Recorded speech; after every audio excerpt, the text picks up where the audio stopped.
commencer. Donc, notre colloque ce soir est dans le cadre d'un colloque qui s'inscrit dans une série de webinaires qui est organisée par l'Hôtel Dieu de France. Pour ce soir, nous avons la colloque sur les maladies inflammatoires de l'intestin et en particulier, donc, on va parler des atteintes digestives et des atteintes extradigestives qui vont se manifester pour ces atteintes, cette maladie. Sans trop tarder, on va commencer par, premièrement, les méthodes diagnostiques avec les diagnostics endoscopiques et biologiques qui vont être présentés par le Dr Saïr, suivi des diagnostics et des apports de l'imagerie pour le diagnostic des maladies inflammatoires et de l'apport de l'anapathe dans les maladies inflammatoires.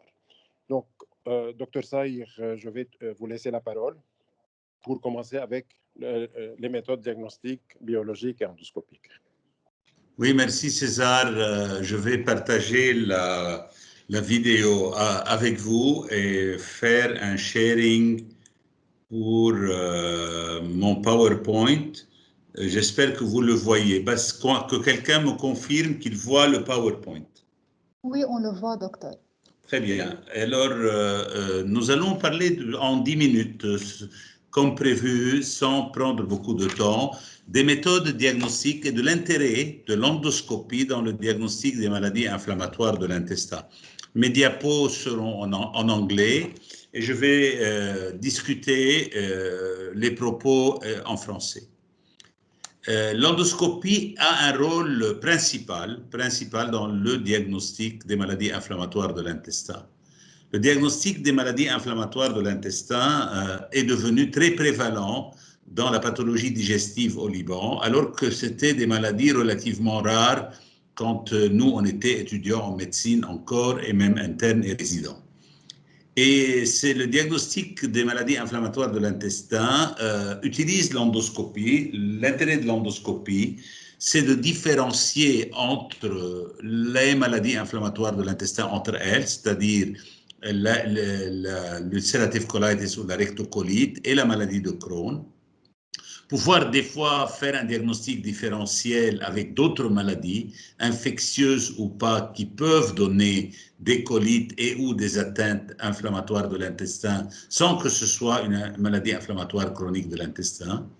L'endoscopie va évaluer la sévérité et être très utile pour savoir combien la maladie est sévère ou pas, va évaluer l'extension, va permettre des biopsies qui d'ailleurs seront discuté par le professeur Trac, qui est l'apport de l'anatomopathologie dans les maladies inflammatoires de l'intestin. Aussi, l'endoscopie va être utile pour évaluer l'efficacité d'un traitement médical. L'endoscopie va être utile pour faire une surveillance des néoplasies qui ont une prévalence plus importante dans les maladies inflammatoires de l'intestin quand on la compare à la population générale. L'endoscopie va être aussi un moyen, un outil pour faire des traitements endoscopiques de certaines complications des maladies inflammatoires de l'intestin, à savoir des dilatations de certaines sténoses fibreuses, comme dans la maladie de Crohn, de faire des polypectomies de polypes adénomateux et ou des dalmes et ou des polypes en dysplasie. Et c'est extrêmement important dans l'évolution et le traitement et la surveillance des maladies inflammatoires de l'intestin. L'endoscopie, finalement, va être très utile dans ce qu'on appelle l'évaluation ou l'assessment, l'évaluation pré- et post-opératoire de la maladie inflammatoire de l'intestin. Quels sont les findings? Qu'est-ce qu'on trouve à l'endoscopie quand on a une maladie, une rectocolite ulcéro-hémorragique? Dans la rectocolite ulcéro-hémorragique, on va avoir des malades ayant des érythèmes, des œdèmes, une disparition du pattern vasculaire, des granulités de la muqueuse, une muqueuse granulaire très, très inhabituelle, une friabilité de la muqueuse qui spontanément va saigner au contact de notre endoscope, des pseudopolypes qui normalement ne doivent pas exister, des érosions et finalement des ulcérations. Nous allons certainement aussi voir s'il y a un saignement spontané, pas pas du tout un saignement au moment où on a un contact, mais aussi un bleeding, un saignement qui était présent avant. Donc, voilà ce qu'on peut voir dans la colite ulcéreuse ici, dans la maladie de Crohn et ou dans la colite ulcéreuse.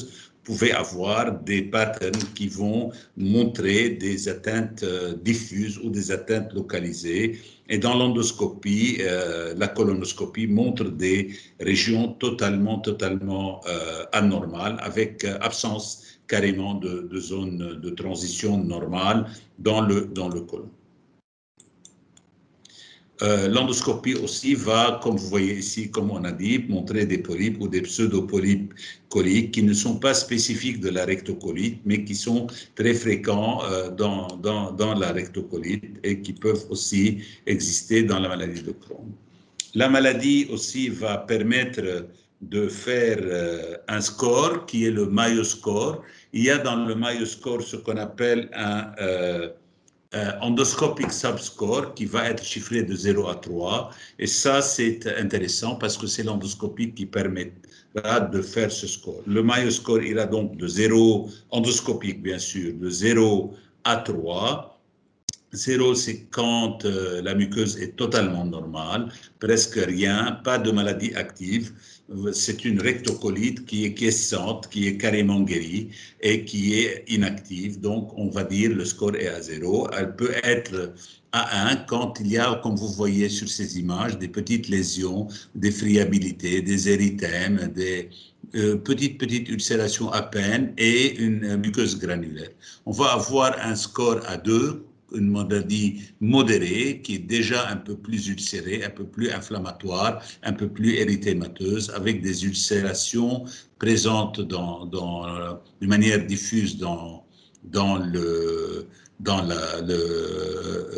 côlon, avec un érythème marqué, pratiquement absence de pattern vasculaire et une friabilité. Et on peut avoir un score 3 quand la maladie est sévère. Vous voyez ici des bleedings spontanés, des pseudopolypes, des ulcérations très larges et extensives au niveau du côlon. Dans la maladie de Crohn, les atteintes endoscopiques aussi sont suggestives de la maladie de Crohn et sont relativement différentes de ce qu'on va trouver dans la rectocolite. La maladie aftoïde, c'est-à-dire les aftes, le cobblestoning, c'est-à-dire les pavés, les lésions sont discontinues. On a en général un rectum normal et il y a des problèmes de lésions de l'iléon terminal qu'on ne voit pas dans les rectocolites, qui est elle, une maladie colique. Donc voilà une atteinte iléale dans la maladie de Crohn. Vous voyez des aftes qu'on trouve au niveau de l'iléon et qui sont très suggestives de maladie de Crohn. C'est des lésions aftoïdes superficielles et des ulcérations superficielles au niveau de l'intestin. On peut avoir aussi des atteintes linéaires, des ulcérations linéaires, creusantes ou pas, avec, vous voyez ici, très suggestives et des muqueuses normales avant ou même après ces lésions, très suggestives de maladie de Crohn. Quand ces lésions sont dans l'iléon, c'est carrément une maladie de Crohn jusqu'à nouvel ordre. On peut avoir des atteintes érythémateuses dans la maladie de Crohn, séparées de muqueuses normales, et des ulcérations qu'on appelle les patchy ulcerations, c'est-à-dire des ulcérations présentes d'une manière unique dans un endroit du côlon et ou de l'iléon, mais aussi du côlon, comme dans cette image, qui est suggestive à cause du fait que la muqueuse est normale plus haut et plus bas, très suggestive d'une atteinte cronienne du côlon. Les diagnostics différentiels. Pourquoi on doit parler de diagnostic différentiel? Parce que nous, quand on fait une endoscopie, les atteintes peuvent être liées à plein d'autres maladies que je vais essayer de citer rapidement pour ne pas abuser de votre temps. Les colites infectieuses et ou les iléites infectieuses sont des causes importantes qu'il faut reconnaître Et c'est des diagnostics différentiels avec les rectocolites et les maladies de Crohn. Et c'est des maladies qui sont traitables par des antibiothérapies spécifiques, comme dans ces images. On peut avoir aussi une colite pseudomembraneuse, qui est un diagnostic différentiel. Regardez ici ces deux images qui comparent les aftes de la maladie de Crohn à droite et les pseudomembranes de la colite pseudomembraneuse à gauche. Et donc, ici, il y a le contexte, ce que le malade a pris, s'il a pris des antibiotiques ou pas, la recherche de toxines, la recherche au PCR du Clostridium et de l'antigène du Clostridium difficile. Et aussi, on fait des biopsies pour être sûr du diagnostic. Voilà aussi ici d'autres aspects endoscopiques de diagnostic différentiel qui suggèrent la colite pseudomembraneuse. Quand on parle de colite pseudomembraneuse, on parle atteinte colique dans un contexte particulier ou de chimiothérapie ou de traitement particulier ou d'antibiotiques à large spectre. Parmi les diagnostics différentiels aussi, ce sont les colites ischémiques qui viennent dans un contexte d'ischémie ou de pathologie cardiovasculaire ou de malade âgé qui peut, à l'occasion d'un bas débit colique, entraîner des lésions d'ischémie colique sévère et qui donnent une nécrose de la paroi et surtout de la muqueuse colique avec des ulcérations ou des œdèmes ou des ulcères ischémiques ou de la nécrose comme vous voyez sur cette image.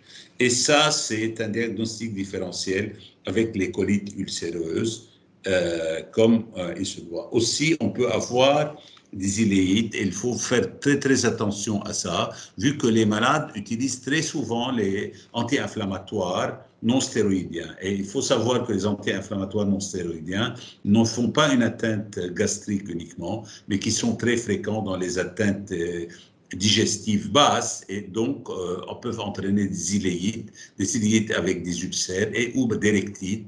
Et faire attention de considérer ce diagnostic avant d'aller trop vite en disant au malade vous avez une maladie inflammatoire chronique de l'intestin. Et le cornerstone, bien sûr, ici, c'est d'arrêter les anti-inflammatoires.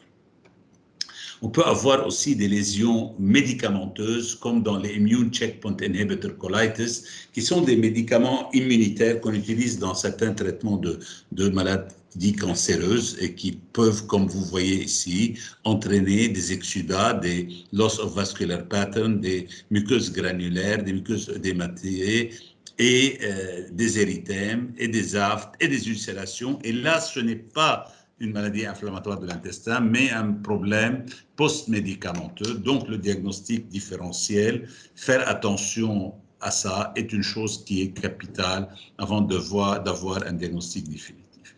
Les colites radiques, alors là, c'est un contexte particulier, c'est surtout des rectites et ou des colites. Et vous voyez, il y a des ectasies vasculaires qui peuvent survenir plusieurs années après la radiothérapie, entraîner des rectoragies. Et le malade a un contexte, c'est-à-dire qu'il a eu une radiothérapie pour un cancer de prostate chez les hommes et ou un cancer gynécologique en général chez les femmes. Donc globalement, le rectum qui est atteint donne des ectasies vasculaires et parmi les symptômes les plus fréquents de cette pathologie, ce sont les rectoragies et le traitement est très différent des maladies inflammatoires de l'intestin puisqu'il peut ici on peut avoir besoin de faire des traitements au plasma argon et brûler ces ectasies vasculaires pour les guérir. Donc là aussi, un diagnostic différentiel. Parmi les diagnostics différentiels, et ça c'est l'intérêt de l'endoscopie, ce sont des colites qu'on voit dans les régions diverticulaires après des accès de diverticulite guéris et ils persistent quand on fait des endoscopies à certains malades en plein région diverticulaire, des érythèmes et ou des maladies, des régions inflammatoires. Il faut faire attention de ne pas les confondre avec une maladie inflammatoire de l'intestin. Parmi aussi les intérêts de l'endoscopie, ce n'est pas uniquement la colonoscopie, mais aussi la gastroscopie, qui est très utile dans la maladie de Crohn, puisque 4% des patients peuvent avoir un Crohn gastrique. C'est diagnostiqué par l'œsogastro-duodénoscopie et souvent on a eu un malade récemment qui avait plein d'ulcères et de l'estomac. Et ces ulcères, à la biopsie, il y avait des granulomes gastriques qui étaient présents et qui pouvaient être suggestifs de maladie de Crohn, confirmés après par la présence d'une atteinte iléale, avec plein de diagnostics différentiels des granulomes gastriques.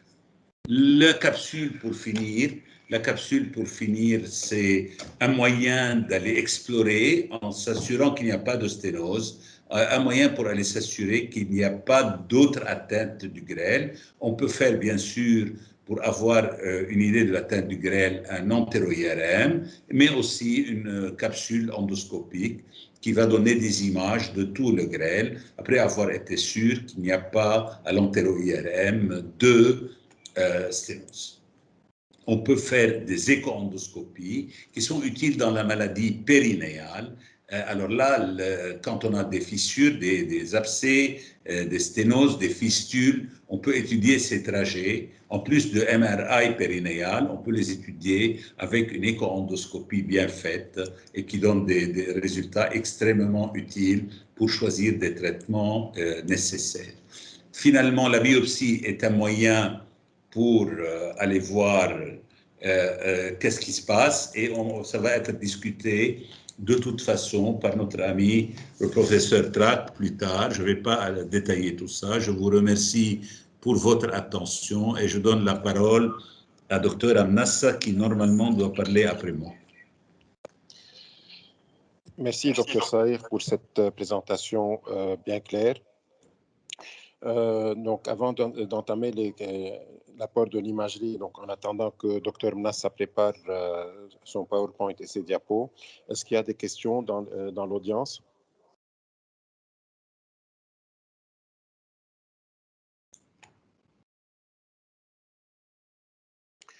Donc, peut-être qu'on va laisser les questions pour la fin de cette partie diagnostique. Dr Mnassa, si tu es prête, donc on peut entamer l'apport de l'imagerie dans les maladies inflammatoires du tube digestif.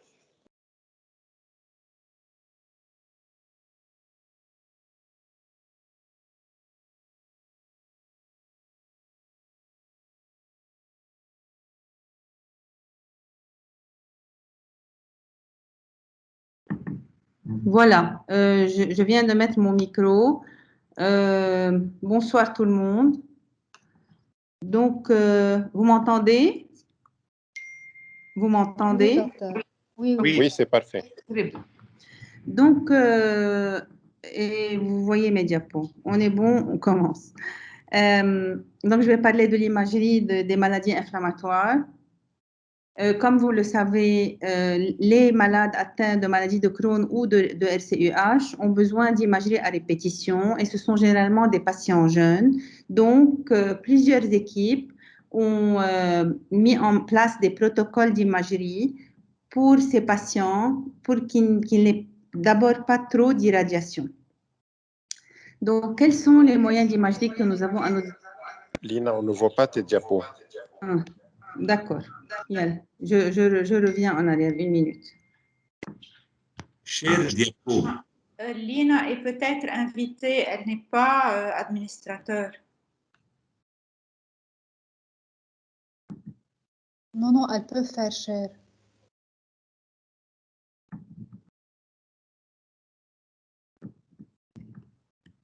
C'est bon? Oui, maintenant on voit. Oui, on voit, moi je vois aussi. D'accord. Donc, je reviens un peu en arrière. Donc, j'ai dit qu'il y avait plusieurs équipes qui ont évalué les moyens d'imager ces patients jeunes. Et donc, les moyens d'imagerie sont, comme vous le savez, la radio standard, l'échographie, le scan, l'IRM et la scintigraphie. Donc, d'abord, pour la radio standard, on a le transit du grêle ou l'entéroclyse. Mais vous savez que ces techniques ont été abandonnées parce qu'elles ne montrent que l'intérieur du tube digestif et pas l'extérieur. Et nous avons actuellement à notre disposition l'imagerie en coupe qui nous permet de voir aussi bien l'intérieur que l'extérieur du tube digestif. Maintenant, qu'est-ce que l'entéroclyse? Je sais, enfin, vous devez savoir probablement. L'entéroclyse, c'est un transit du grêle, mais qui est facilité par la pose d'une sonde naso-jéjunale. Donc, on fait rentrer la sonde par le nez et on la fait avancer jusqu'aux premières anses jéjunales. Là aussi, c'est une technique qui a été abandonnée parce que c'est une technique difficile et pour le patient et pour le médecin. Elle est longue. Contrairement à l'endoscope, le tube que l'on met n'est pas assez rigide et il n'est pas gros comme l'endoscope. Donc, il a du mal à traverser d'abord le cardia, puis le pylore, puis tourner dans le duodénum pour aller jusqu'au jéjunum proximal. Donc, c'est irradiant et c'est pénible. On fait tourner la sonde dans le nez du malade sous scopie. Donc, elle a été abandonnée. Plusieurs équipes ont fait de l'échographie pour évaluer les maladies inflammatoires du grêle. Mais il faut savoir que pour faire une échographie du grêle, il faut que le patient soit très mince et il va rester des zones occultes du grêle parce que, par exemple, les anses pelviennes ou bien le rectum ne peuvent pas être évaluées par l'échographie puisqu'elles sont de situation profonde. Et les zones où il y a des anses interposées ne peuvent pas être étudiées. De même que s'il y a beaucoup de gaz dans l'abdomen. Donc, l'échographie est actuellement choisie chez certaines équipes seulement pour faire les drainages. Dans les zones atteintes, on dit que la sensibilité de détection de l'épaississement pariétal est autour de 90%, de la sténose autour de 94% et de détection de masse inflammatoire autour de 75%. Là, c'est un cas où il y a un épaississement pariétal d'une anse malade. Là, il y a un aspect de pseudopolype. Et là, il y a carrément une ulcération avec un début de fistulisation de cette anse. Mais il faut savoir que ce sont des images exceptionnelles. Certaines équipes aussi utilisent des produits de contraste pour détecter l'inflammation de la paroi abdominale.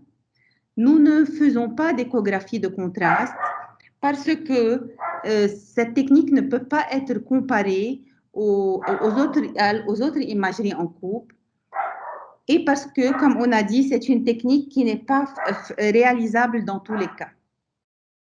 Maintenant, qu'en est-il du scan? Le scan, on peut faire un entéroscan ou une entéroclyse comme en radiologie standard.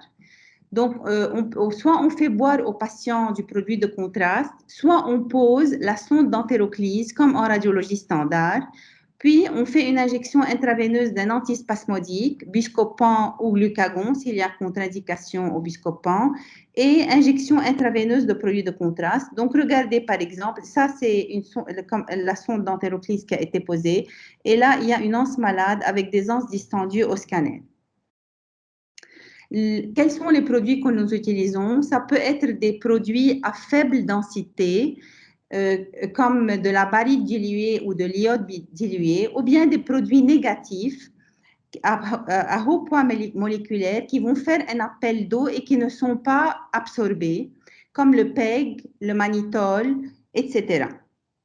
Donc, on fait boire le patient 1 heure avant l'examen, cette solution, puis on la met sur la table, on fait une injection de Buscopan, de produits de contraste iodés, et on fait une acquisition. L'entéroclyse a une meilleure spécificité, mais elle est très irradiante parce qu'en plus du scanner, il y a la pose de la sonde et je vous ai dit que parfois elle est pénible et il faut longtemps sous la scopie pour pouvoir l'introduire. Mais l'entérographie, le scan avec entérographie est une technique très acceptable avec des résultats pratiquement comparables à l'endoscopie. Qu'est-ce qu'il voit? Il voit l'épaississement de la paroi, le rehaussement de la muqueuse et les signes extraluminaux comme le signe du peigne, le comb sign, c'est l'hypervascularisation du mésentère et la présence d'adénopathie, mais aussi les complications que je vais vous montrer ici. D'abord, ça, c'est un patient qui avait été opéré chez nous et qu'on a imagé plusieurs fois, mais qu'on a imagé à chaque fois pour des complications, pour lui éviter l'irradiation. Je vais vous montrer ici, essentiellement, c'est ça que je veux vous montrer. Regardez, à ce niveau, il y a deux anses qui se croisent à angle droit.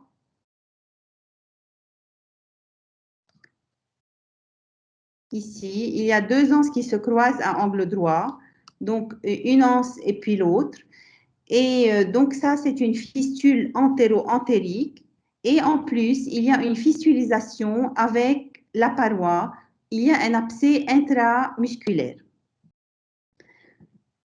Ça, c'est une deuxième patiente qui nous a été référée de la pédiatrie. C'est une patiente jeune qui faisait des douleurs abdominales, qui a eu une endoscopie. Ils ont vu un épaississement pariétal du grêle, mais ils ont vu aussi des choses qu'ils n'arrivaient pas très bien à comprendre. Et vous allez voir pourquoi. Parce qu'en fait,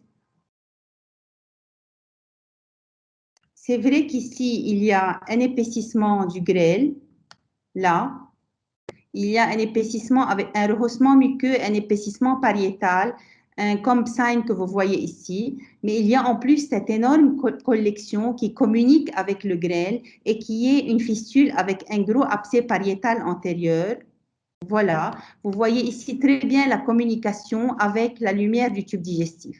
Il y avait aussi une deuxième collection postérieure, ici, qui communiquait aussi avec cette anse malade. Donc là, la collection, vous la voyez aussi descendre dans le pelvis.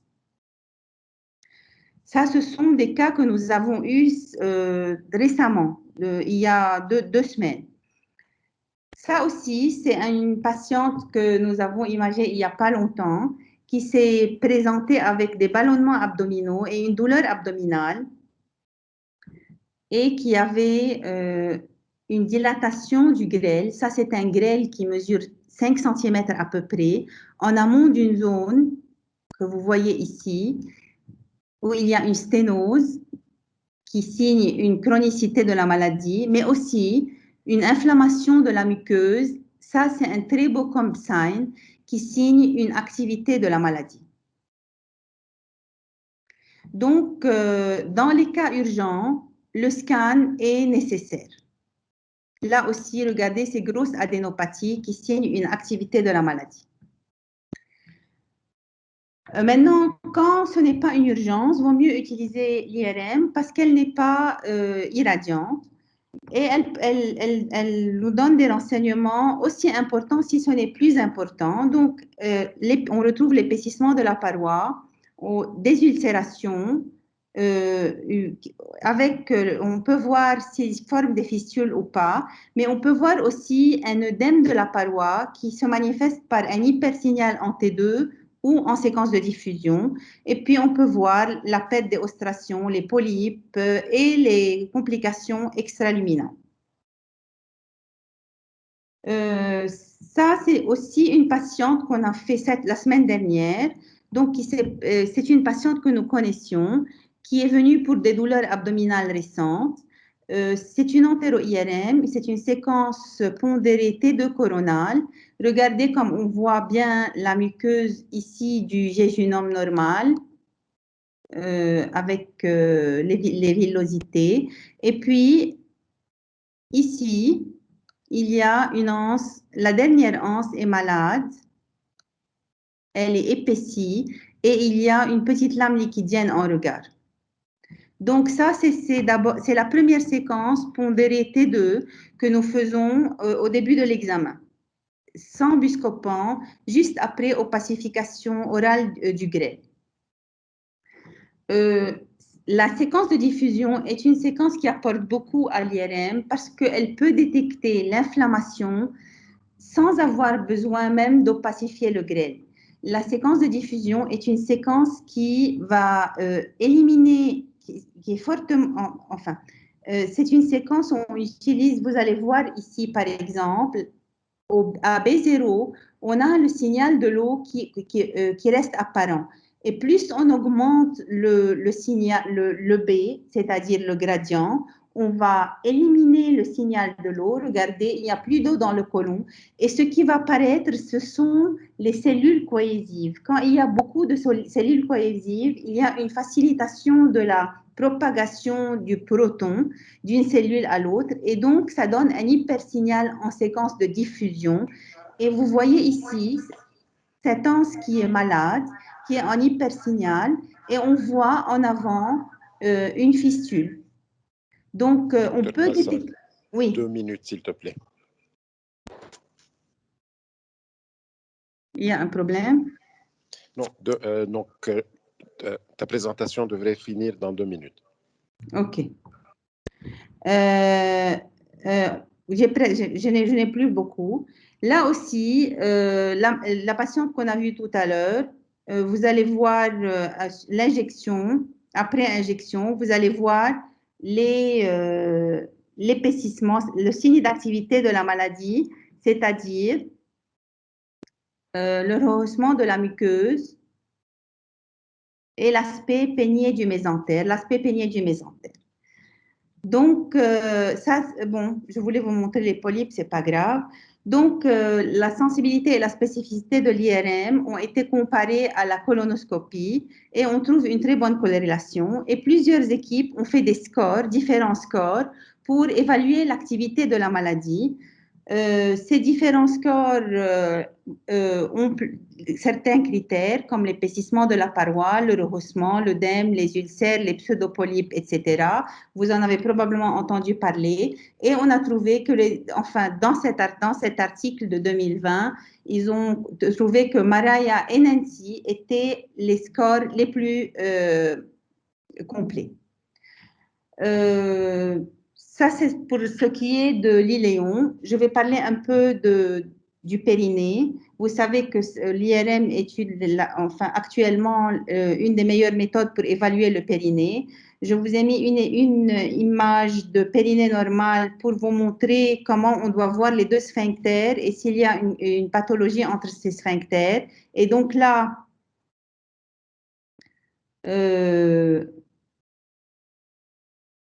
là, on voit le sphincter interne et le sphincter externe et de la graisse entre eux.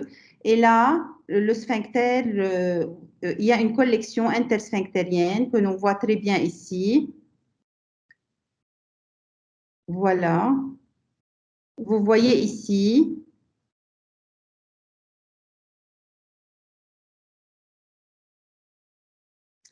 Vous voyez un rehaussement pariétal avec une collection entre les deux sphincters et qui communique avec un trajet à 5 heures. Voilà pour les fistules périanales. Pour ce qui est de la cholangite associée aux maladies inflammatoires, je vais vous montrer un seul cas, aussi une patiente de chez nous qui depuis a été transplantée mais qui recommence à dilater. Et regardez ses voies biliaires, regardez, elles sont caricaturales avec des sténoses étagées et une sténose ici. Depuis, cette patiente a été opérée et malheureusement, elle récidive.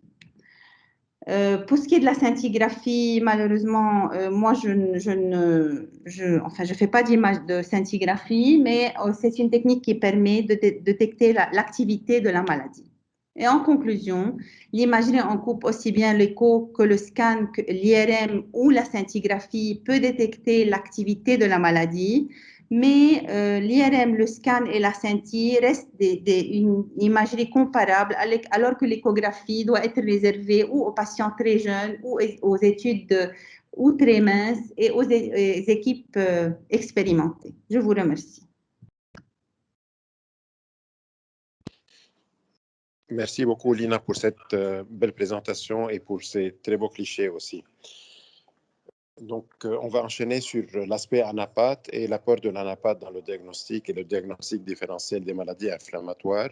Docteur Smaïra, je vous laisse donc, le terrain pour tes diapos. Bonjour. En 10 minutes, s'il te plaît. Oui, merci César. Je vais essayer d'être aussi rapide que je pourrai. Je vais partager mon écran. Voilà.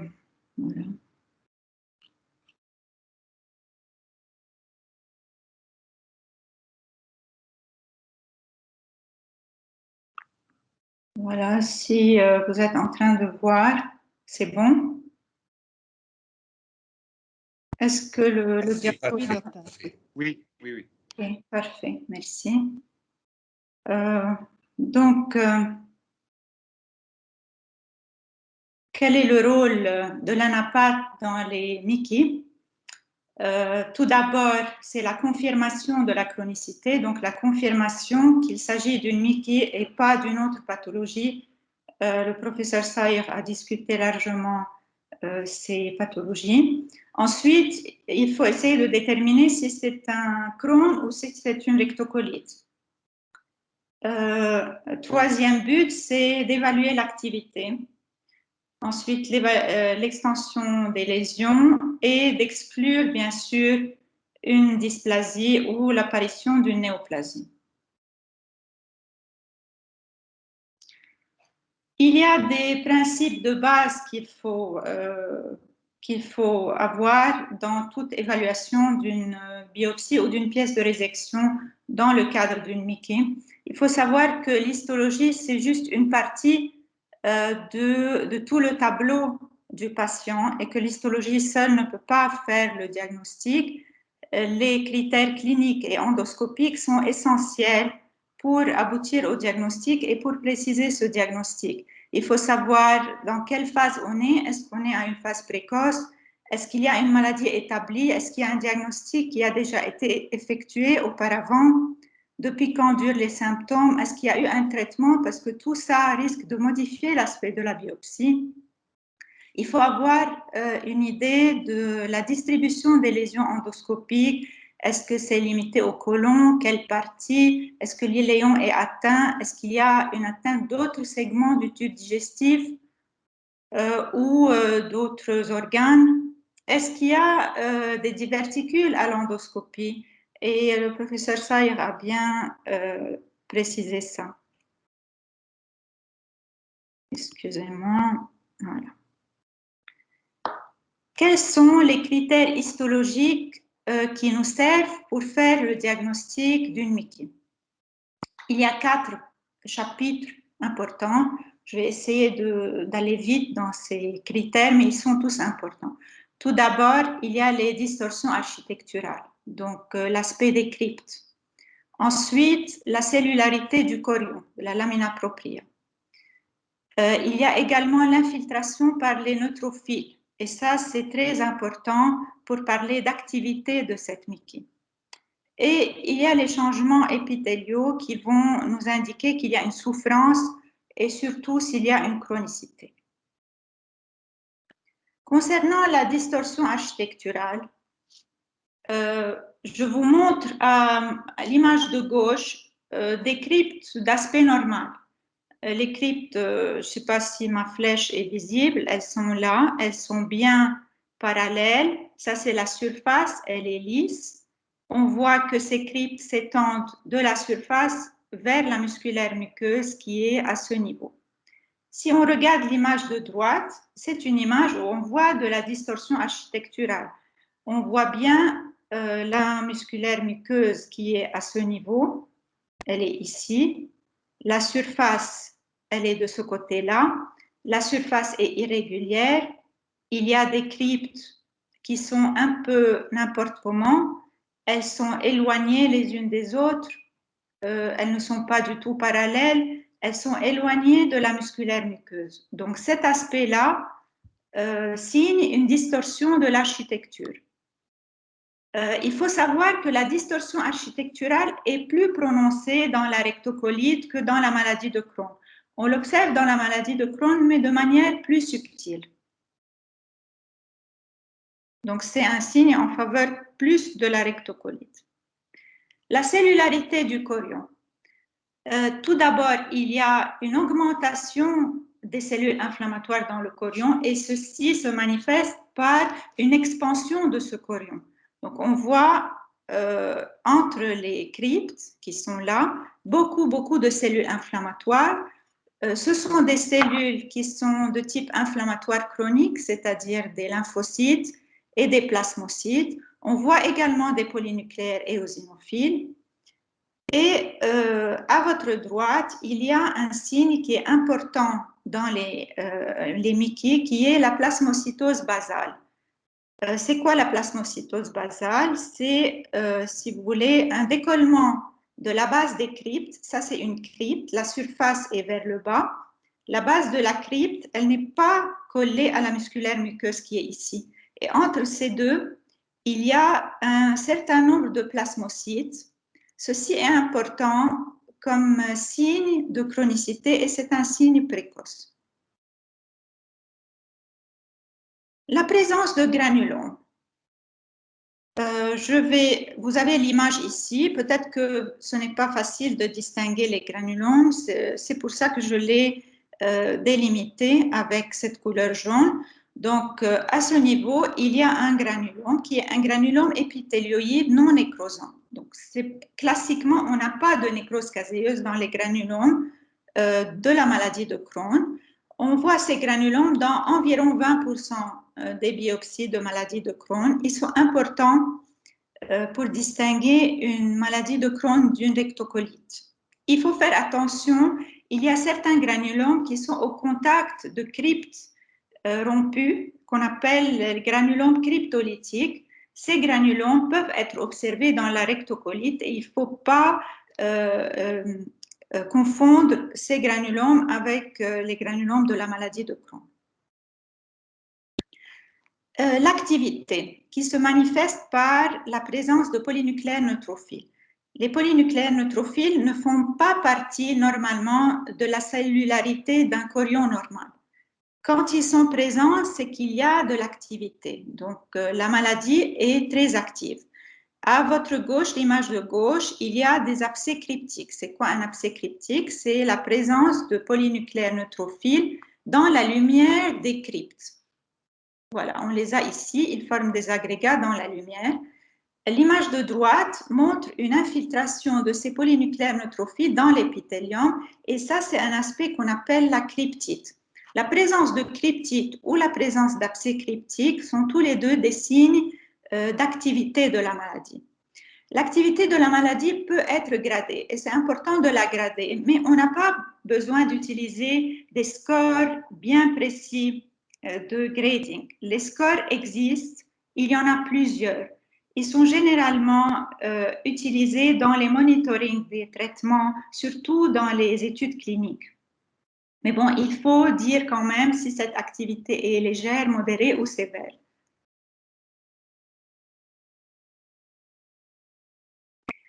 Les changements épithéliaux. Il y a les changements régénératifs qu'on voit au contact des ulcères ou des érosions et qui sont assez visibles, surtout dans la pathologie active. Mais il y a aussi les changements métaplasiques. Comme sur cette image, les flèches indiquent une métaplasie pylorique. Cette métaplasie pylorique, c'est un signe que la muqueuse souffre et souffre depuis un certain temps. Donc, c'est un signe de chronicité. On l'observe parfois dans l'iléon, dans la maladie de Crohn. Il y a la métaplasie des cellules de Paneth. Les cellules de Paneth font partie des cellules normales de l'intestin grêle. Mais plus on va distalement dans le côlon, et moins on va trouver ces cellules de Paneth. Si on les trouve dans le côlon distal, par exemple, ou dans le rectum, ça peut être un indicateur d'une chronicité.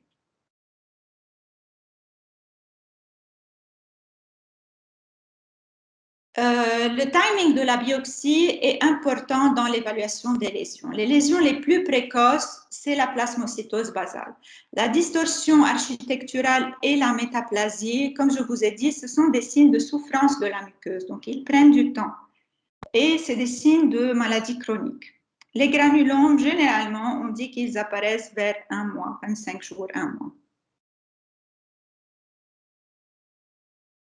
Maintenant, si on veut distinguer entre une rectocolite et une maladie de Crohn, quels sont les signes qui sont plus en faveur d'une rectocolite? Macroscopiquement, c'est les lésions continues. Donc, à l'endoscopie ou bien sur la pièce opératoire, on va voir des lésions continues qui commencent à partir du rectum et puis qui progressent de manière proximale avec une limitation qui est relativement nette. microscopiquement, les lésions architecturales, donc la distorsion architecturale est assez importante et diffuse. Et de même, la cellularité, donc l'infiltrat inflammatoire du chorion. Et sur une biopsie, c'est important de signaler si tous les fragments sont atteints et de manière presque égale, parce que ça, c'est un signe en faveur d'une rectocolite généralement. Si tous les fragments, bien sûr, sont prélevés sur la muqueuse pathologique. Et ceci doit être indiqué par le préleveur. Sur les pièces de résection, dans la rectocolite, l'infiltrat inflammatoire est généralement limité à la muqueuse et s'étend dans la sous-muqueuse, mais il n'atteint pas toute la paroi, ce qui va le distinguer de la maladie de Crohn.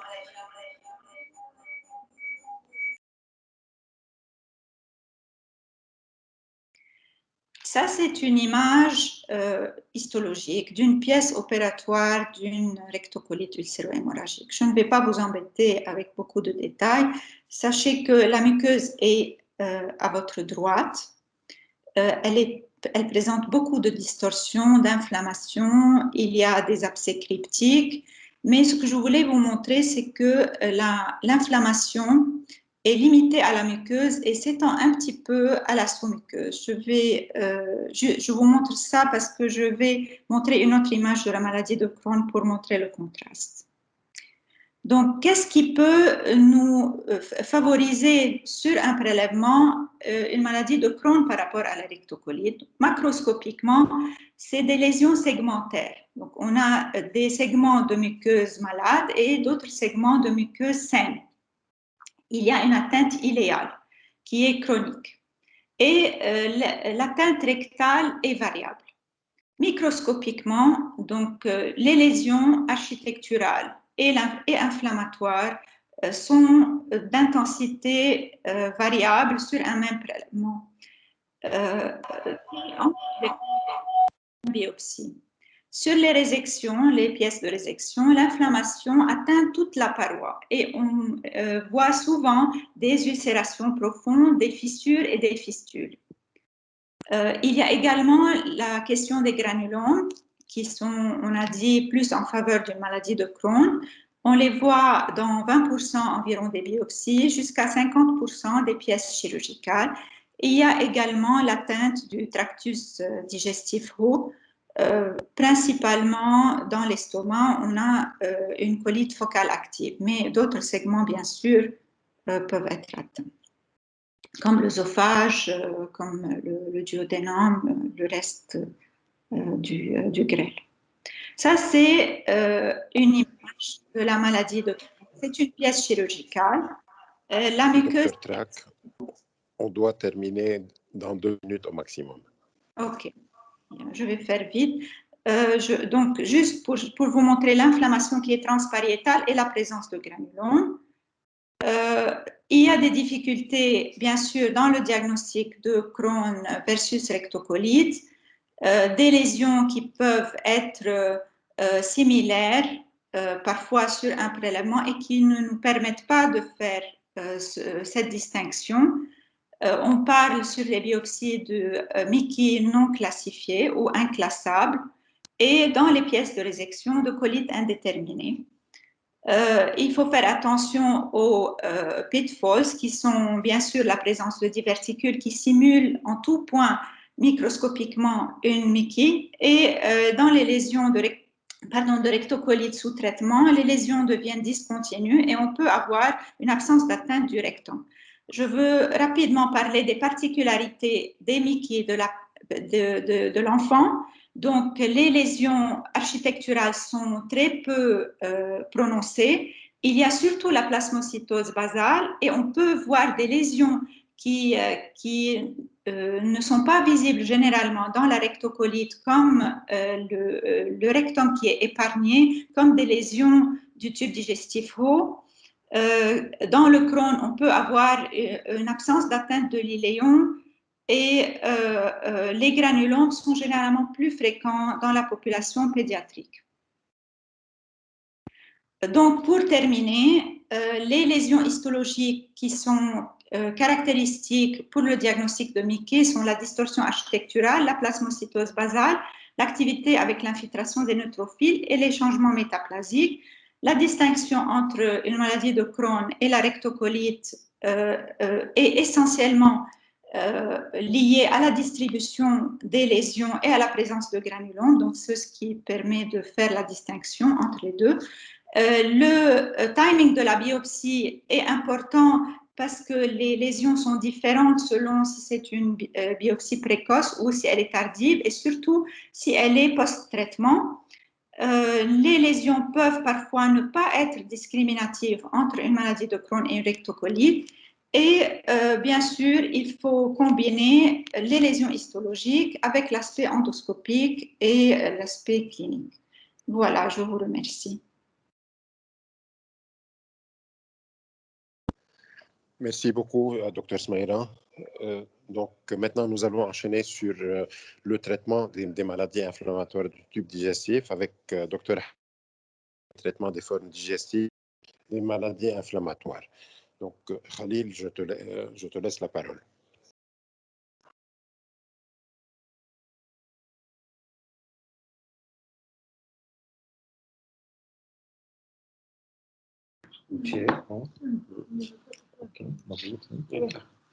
Bonsoir, vous m'entendez? Oui, Khalil, oui. Ok. Je vais parler du traitement médical des Mickey.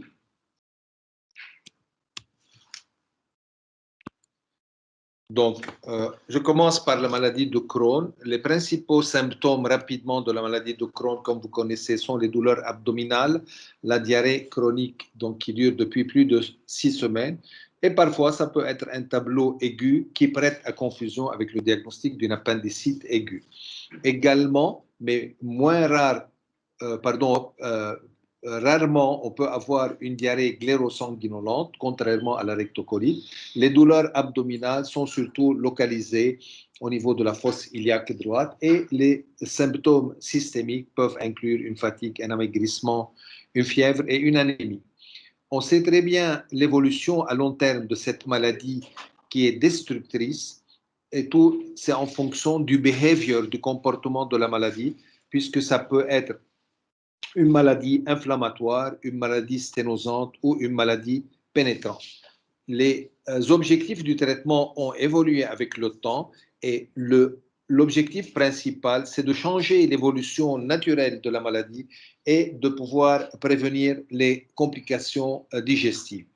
Les principaux objectifs, c'est obtenir une rémission clinique, surtout une rémission histologique avec une cicatrisation muqueuse, une rémission sans corticoïdes et une amélioration des symptômes. Comme cette maladie est progressive, il faut savoir qu'il y a une phase d'opportunité, ce qu'on appelle the window of opportunity, qui est au tout début et où on doit en profiter pour débuter un traitement précoce. Et parce que grâce à cette window opportunité, on pourra éventuellement éviter la formation de sténose, de fistules, d'abcès et le recours à la chirurgie.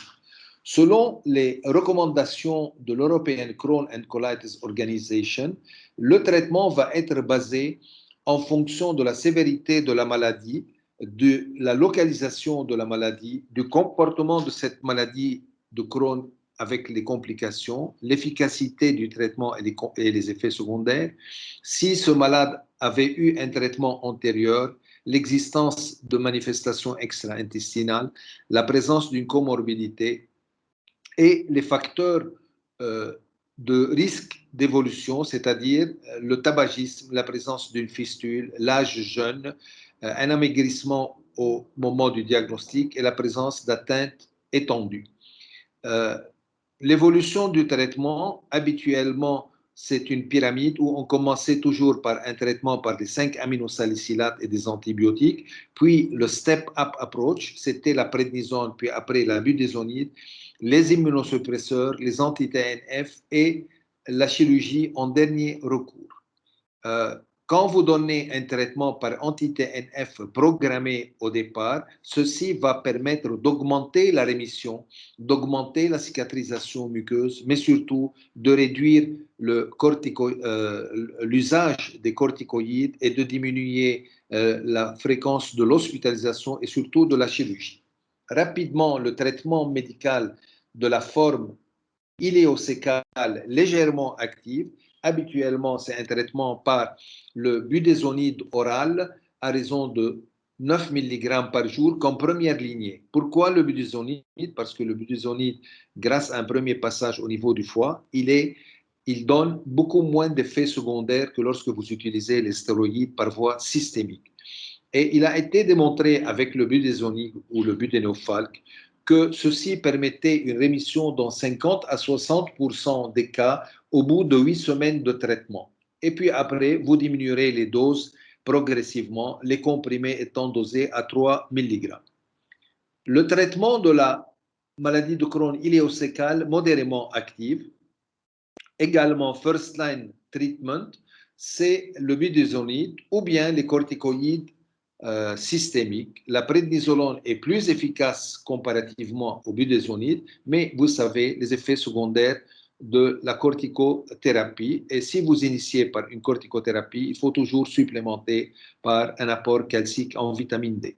Les anti-TNF ont toujours leur place, ainsi que les anti-intégrines, le vedolizumab, ou les anti-interleukines, l'ustekinumab, peuvent être un traitement alternatif, surtout chez les malades qui ont été cortico-réfractaires ou intolérants aux corticoïdes, mais il faut savoir sélectionner les malades qui risquent d'avoir besoin d'un traitement par anti-TNF. Et l'introduction précoce du traitement biologique, surtout chez des sujets jeunes, surtout chez des malades qui ont été corticodépendants ou réfractaires, va donner un bénéfice net chez ces malades. L'Extent Study a étudié le taux de mucosal healing selon la durée de la maladie. Et là, c'est une étude donc randomisée double aveugle versus placebo, et où vous voyez que, par exemple, si vous utilisez l'adalimumab chez des gens qui ont un Crohn de moins de 2 ans, le pourcentage de malades avec mucosal healing à la 12e semaine est nettement supérieur que lorsque vous utilisez entre 2 et 5 ans et surtout après 5 ans. Donc, plus vous utilisez précocement ce traitement, mieux sont les résultats. Une autre étude, c'est le Sonic Study qui a associé ou qui a combiné l'infliximab anti-TNF avec un immunosuppresseur, l'azathiopyrine, et qui a été démontré plus efficace que l'infliximab seul ou l'azathiopyrine seul, d'où le terme de combo thérapie chez ces malades. Chez les malades qui ont un profil faible de rechute ou de faible élément de sévérité, on peut maintenir le traitement par immunomodulateur, azathiopyrine, et à ce moment-là, on aura besoin au départ d'associer des corticoïdes parce que ce traitement va prendre du temps pour agir. Les antibiotiques sont réservés au cas où vous avez des complications infectieuses. Dans ce slide, selon une étude de Colombel, le mucosal healing à la 26e semaine, vous voyez que le pourcentage est plus important dans la combothérapie associant infliximab azathiopyrine, 44% versus 30% dans le groupe infliximab seul versus 17% dans le groupe azathiopyrine. Le traitement de la forme sévère iléosécale, la première lignée de traitement reste les corticoïdes par voie systémique qui sont encore plus efficaces, et on peut ajouter un traitement biologique avec ou sans immunosuppresseur selon chaque cas, et on a des études sur les anti-TNF, mais actuellement, on a aussi des études sur les anti-intégrines et les anti-interleukines, avec une action plus rapide pour les anti-TNF. Il est conseillé d'utiliser les anti-TNF, que ce soit infliximab ou adalimumab, ou le vedolizumab ou l'ustekinumab pour induire une rémission chez les malades ayant un Crohn modéré à sévère et qui n'ont pas répondu au traitement conventionnel, le traitement conventionnel étant les corticoïdes et les immunosuppresseurs. Également, il est suggéré d'utiliser ou l'ustekinumab ou le vedolizumab pour le traitement d'un Crohn modéré à sévère et qui aurait échoué au traitement par anti-TNF. Donc, chez les malades anti-TNF experienced patient, on utilise ustekinumab ou vedolizumab. Et dans les formes fistulisantes, il est conseillé d'utiliser l'infliximab. Overview rapide sur la maladie de Crohn, la rectocolite, le ulcerative colitis, c'est une inflammation chronique qui atteint la muqueuse colique de façon continue, débutant du rectum et pouvant s'étendre jusqu'à tout le côlon, appelée ainsi une pancolite. Habituellement, elle est découverte à un âge jeune de l'adolescence, mais on peut aussi trouver ça en deuxième pic à partir de la soixantaine et elle évolue habituellement avec des phases de rémission, mais parfois des périodes de poussée. Et cette maladie est également destructrice qui va affecter la qualité de vie de nos malades. Les symptômes cliniques rapidement de la rectocolite, c'est le saignement, les rectorragies, la diarrhée, les besoins urgents avec des ténesmes, les douleurs abdominales. Dans les formes sévères, la fièvre et les manifestations extra-intestinales, que ce soit rhumatologiques, cutanées, ophtalmiques, etc. Les recommandations du traitement basé sur les guidelines ECHO sont fonction de la sévérité de la maladie, de la distribution ou du siège de l'atteinte. Est-ce que c'est une proctite? Est-ce que c'est une colite gauche ou une pancolite? Le pattern de la maladie, est-ce que c'est une maladie récidivante? La fréquence, présence d'atteinte extra-intestinale. Si jamais il y a eu une réponse à des traitements antérieurs, évidemment, s'il y a eu une corticothérapie, l'âge de début, la durée de la maladie, si elle est ancienne ou non, s'il y a une comorbidité et s'il y a des complications de la maladie.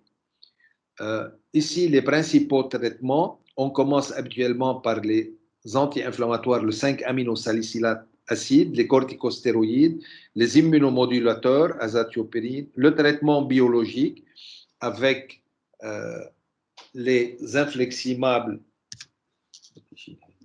et l'adalimumab, les nouvelles petites molécules, le tofacitinib qui agit sur le Janus kinase inhibiteur et les autres molécules qui peuvent être utilisées.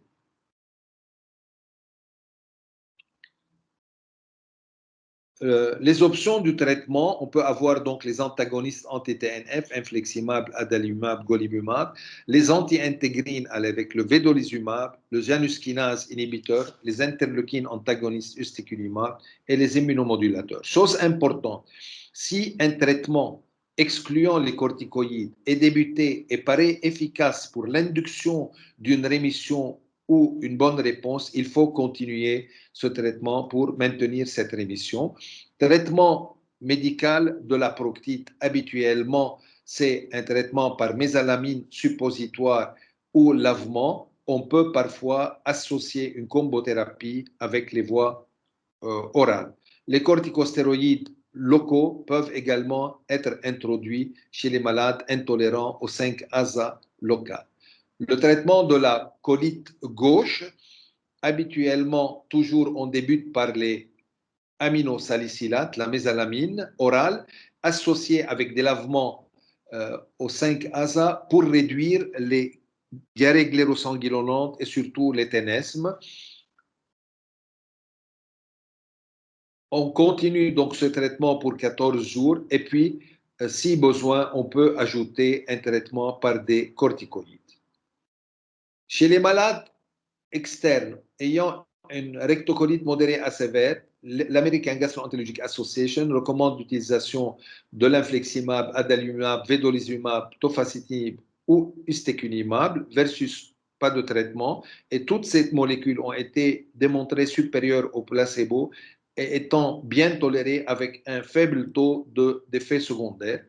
Également, pour ces mêmes molécules, chose importante, chez les malades qui ont été exposés antérieurement aux anti-TNF, il est conseillé de donner l'ustekinumab ou le tofacitinib. Switcher à une autre ou shifter à une autre classe de traitement est raisonnable si vous avez une absence de réponse malgré une adaptation du traitement et si le taux du traitement est correct. Traitement médical de la pancolite, vous avez le 5-aminosalicylate oral. À ce moment-là, on peut ajouter également des corticostéroïdes qui est un traitement alternatif. Selecting biologic in patient with UC, comment choisir ces traitements biologiques selon l'efficacité, le profil de sécurité, safety profile, certaines situations. Et on doit savoir que chez les malades hospitalisés pour une rectocolite sévère, habituellement, on préfère l'infliximab par voie intraveineuse. Dans les formes modérées à sévères, on a le choix entre l'anti-TNF, l'ustekinumab, le Stelara ou le vedolizumab antivio. Le safety profile, ustekinumab et vedolizumab ont le meilleur profil de safety, alors que les anti-TNF et le tofacitinib ont un même profil de safety. Il y a une situation spéciale chez les malades âgés ou les malades qui sont les personnes enceintes ou s'il y a des comorbidités.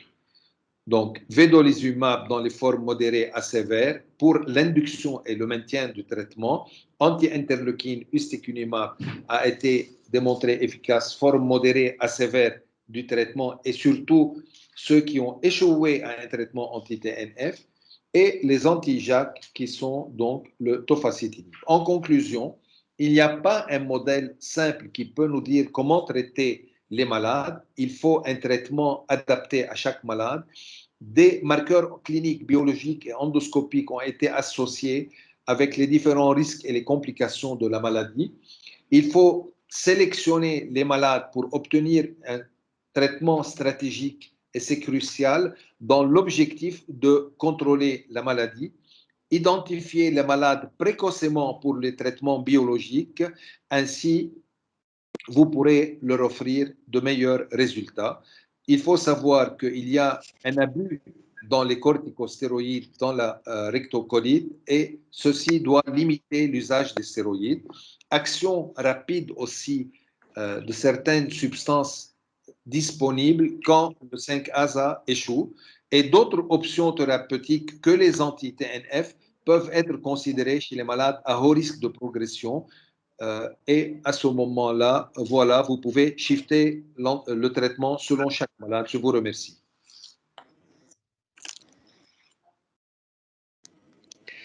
Merci, Dr. Hnein, pour cette présentation. L'étape suivante, ça va être de passer au traitement chirurgical, la prise en charge chirurgicale qui va être présentée par Dr. Michael Assis. Bonjour. Merci, Dr. Yari.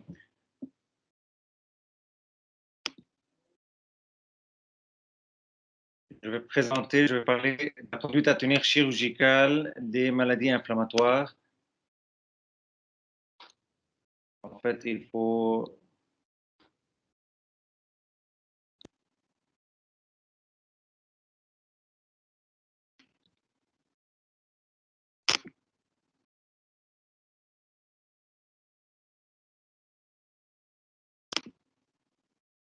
Est-ce que c'est bon? Vous arrivez à voir ma présentation? Oui, c'est bon. OK. Alors, je vais parler de la conduite à tenir chirurgicale des maladies inflammatoires chroniques de l'intestin. La prise en charge chirurgicale est complètement différente entre maladie de Crohn et RCH. Du coup, je vais commencer par plutôt la maladie de Crohn. Comme on sait très bien, et contrairement à la RCH, la maladie de Crohn peut toucher n'importe quelle partie du tube digestif, de la bouche jusqu'à l'anus, avec une prédilection surtout vers la région iléocolique, dans 48% à peu près, et au niveau de la région iléale, surtout dans 25% des cas. Avec le progrès de tous les traitements médicaux et avec toutes les nouvelles stratégies, en fait, le pourcentage de chirurgie à 1 an a été démontré dans cette méta-analyse publiée en 2013 que à 1 an, le taux était de 16%. À 5 ans, le taux de chirurgie, le pourcentage de chirurgie chez ces patients à 5 ans était de 33% et à 10 ans, c'était de 47%. Du coup, la chirurgie, malgré tous ces traitements, a toujours sa place dans la maladie de Crohn. Il faut bien savoir que dans la maladie de Crohn, la chirurgie, c'est une chirurgie palliative. On ne peut pas guérir le patient. C'est-à-dire que ce n'est pas comme la RCH.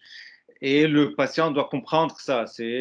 On peut l'aider, on peut le soulager de ses symptômes, on peut améliorer la qualité de vie, mais on ne peut pas le guérir. Ce qui est très important, c'est cette communication entre chirurgien et gastro-entérologue au début de la consultation et vraiment pour qu'on puisse expliquer aux patients que, en fait, d'avoir plutôt une carte de route pour lui dire qu'est-ce qui va se passer après la chirurgie et qu'il y a un risque de récidive et toutes les complications qui peuvent arriver. Il faut toujours faire attention au bilan nutritionnel du patient, surtout en préopératoire.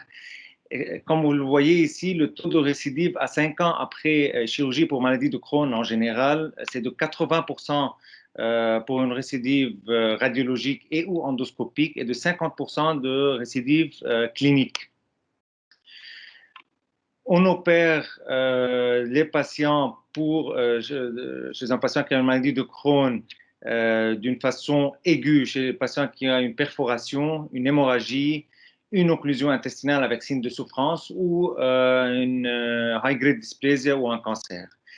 Les indications relatives pour opérer un patient qui a une maladie de Crohn, qui sont beaucoup plus fréquentes que les indications en phase aiguë, c'est une non-réponse à un traitement médical, une obstruction, une occlusion intestinale chronique avec une sténose qui ne cède pas au traitement médical, une fistule digestive et un abcès qui n'a pas été traité d'une façon complète radiologiquement. C'est quoi les options chirurgicales? C'est la résection de la partie atteinte ou la structuroplastie. La laparoscopie, bien sûr, c'est la technique standard pour faire ces chirurgies, surtout quand il y a une résection intestinale.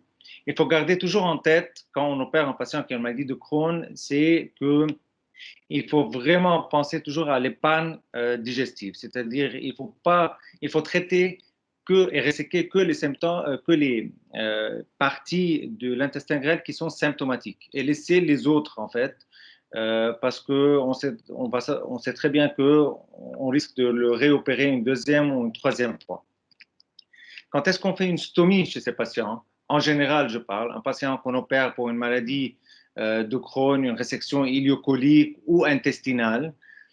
La décision pour faire une stomie ou une anastomose, c'est si il persiste un sepsis chez ce patient, s'il était déjà sous cortico en préopératoire à des doses un peu élevées, c'est-à-dire plus que 20 mg par jour, une dénutrition avec une albuminémie basse, et l'usage de l'anti-TNF. Le professeur Hanan a bien parlé du bénéfice de l'anti-TNF, mais chez nous, on sait très bien, avec cette étude aussi qui a été publiée dans Annals en 2018 par l'équipe de Panis, c'est une étude prospective qui a montré que l'anti-TNF en fait, est associé à un risque plus élevé de complications post-opératoires, surtout des complications septiques en fait.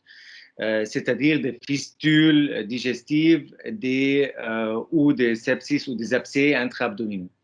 Et ça, c'est la conclusion. Et l'écho aussi, les recommandations européennes sont venues pour appuyer cette hypothèse. Du coup, quand le patient était sous anti-TNF, il vaut mieux aller faire une stomie que de faire une anastomose. Parlons un petit peu technique. L'European Evidence-Based Consensus à favoriser les anastomoses mécaniques larges plutôt que les anastomoses manuelles, parce que ça a été démontré par beaucoup d'études que c'est associé à moins de risques de récidive à long terme et de morbidité et de complications septiques, surtout à court terme. Il y a une technique aussi qui est sortie il y a à peu près 10 ans et qui est maintenant adoptée dans pas mal de services, surtout à Paris. Et, par exemple, l'équipe de Bourgeon chez Panis, c'est la Kono S anastomose. C'est M. Kono qui l'a fait. C'est-à-dire, il coupe l'intestin grêle, les deux bouts, par une GIA, une agrafeuse mécanique, puis il les lie ensemble. Et regardez, il fait deux incisions antimésentériques larges et il fait une anastomose large manuelle. Et de cette façon, on va avoir vraiment une large anastomose et qui est loin du mésentère, qui est protégé du mésentère par cette ligne d'agrafe qui est en postérieur. Un autre petit détail technique qu'on voit ici, qui a été publié aussi récemment en 2018, qui a montré que si on enlève le mésentère dans une résection iliocolique, par exemple, chez une maladie de Crohn, si on enlève le mésentère avec la pièce, c'était démontré que c'est associé à moins de risques de récidive en post-opératoire à long terme. Parlons un petit peu de la structuroplastie. On fait une structuroplastie quand on voit qu'il y a plusieurs sténoses étendues au niveau de tout l'intestin grêle, par exemple, et on ne peut pas les resséquer tous, en fait. Soit chez un patient qui a déjà eu plusieurs résections grêliques et chez qui il ne lui reste pas beaucoup d'intestin. À ce moment, on est obligé de faire des structuroplasties et ne pas resséquer ces anses sténotiques. Et il faut la faire toujours si la sténose fait moins que 10 cm. Si elle fait plus que 10 cm, là, on est obligé d'aller la resséquer et de faire une anastomose ou une stomie. Mais si elle fait moins que 10 cm, là, on peut faire la structuroplastie. La structuroplastie, la technique la plus utilisée, il y a plusieurs techniques, mais la plus utilisée et la plus facile, en fait, c'est la technique de Heineken-Mikulicz, c'est-à-dire on ouvre un antimésentérique d'une façon longitudinale, puis on referme cette sténose, les deux bouts, d'une façon transversale. Et de cette façon, on va avoir une anastomose vraiment large là où il y avait la zone de sténose. Parfois, on ne peut pas faire la structuroplastie chez un patient qui est mal nourri, par exemple, chez un patient qui vient avec une perforation intestinale, ou chez un patient qui a plusieurs sténoses sur une petite zone intestinale. Là, il vaut mieux aller resséquer cette zone, cette partie d'intestin, que de faire plusieurs structuroplasties. Cette méta-analyse publiée en 2007 dans Disease of Colon and Rectum, qui a parlé de structuroplastie, qui a regroupé 1112 patients, c'est la plus grande série qui a groupé les patients de structuroplastie, avec 3259 structuroplasties. Le taux de complications en général était de 13%, 4% de complications septiques, la moitié à peu près ont eu besoin d'une réopération pour péritonite, 3% risque de saignement. Vous voyez ici, le taux de récidive à 5 ans était de 28% chez ces patients et dans 90% de ces patients, la zone de sténose n'était pas dans le même endroit. 2 patients ont eu un cancer et il y a eu 0 décès. L'écho et toutes les recommandations européennes favorisent maintenant la laparoscopie chez les patients qui vont être opérés pour maladie de Crohn en phase aiguë ou même en phase élective, surtout pour les restrictions iliocoliques, par exemple à froid.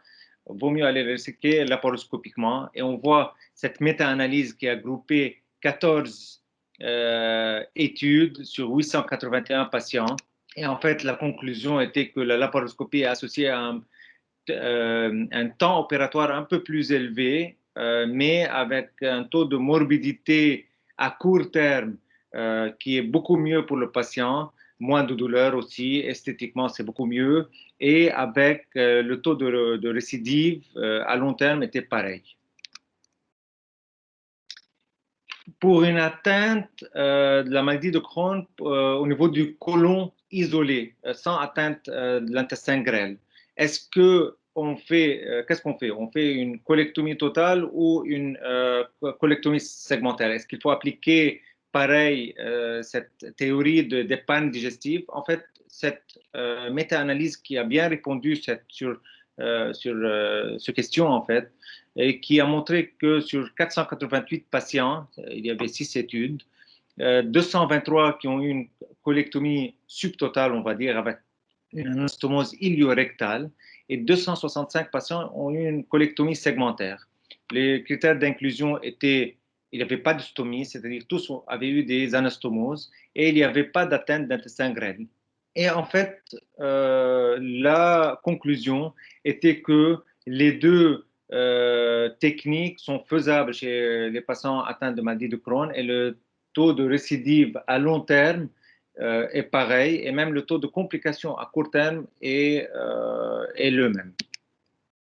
Une petite conclusion concernant la chirurgie dans la maladie de Crohn.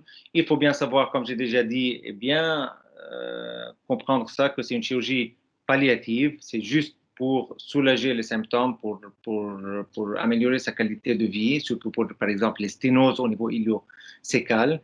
Il faut bien regarder le bilan nutritionnel chez ces patients. Il faut bien discuter ces dossiers tous ensemble, surtout avec les gastro-entérologues. Ce sujet concernant l'infliximab et l'anti-TNF en préopératoire est toujours un petit peu flou, mais comme je vous ai montré, ça a été démontré que ça peut augmenter les taux de complications post-opératoires et à ce moment, on est obligé de faire des stomies au lieu d'anastomose. Et la laparoscopie ici a un rôle primordial dans cette chirurgie. Parlons un petit peu de la chirurgie de la RCH. Là, c'est un peu plus clair pour nous. Michael, s'il te plaît, en 2 minutes. Oui, j'ai encore 2 minutes.